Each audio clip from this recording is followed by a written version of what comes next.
des Sadducéens, ceux qui prétendent qu'il n'y a pas de résurrection, vinrent trouver Jésus. Et ils l'interrogèrent. Maître, Moïse nous a donné cette loi. Si un homme a un frère marié, mais qui meurt sans enfant, qu'il épouse la veuve pour donner une descendance à son frère. Or, il y avait 7 frères. Le premier se maria et mourut sans enfant. Le deuxième, puis le troisième épousèrent la veuve. Et ainsi tous les 7. Ils moururent sans laisser d'enfant. Finalement, la femme mourut aussi. Eh bien, à la résurrection, cette femme, de qui sera-t-elle l'épouse, puisque les 7 l'ont eue pour femme? Jésus répond, les enfants de ce monde se marient, mais ceux qui ont été jugés dignes d'avoir part au monde à venir et à la résurrection d'entre les morts ne se marient pas, car ils ne peuvent plus mourir. Ils sont semblables aux anges, ils sont fils de Dieu, en étant héritiers de la résurrection.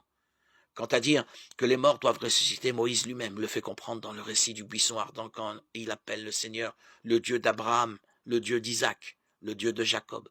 Il n'est pas le Dieu des morts, mais des vivants. Tous vivent en effet pour lui.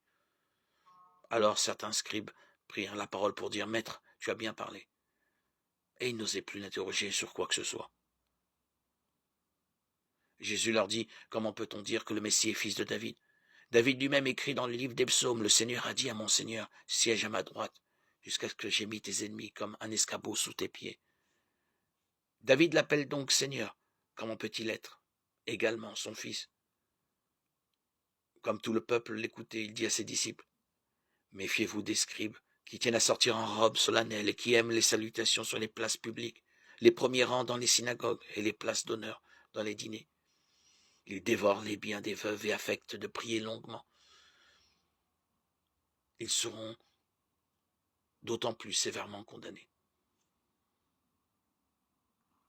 Luc 20, 27, 47.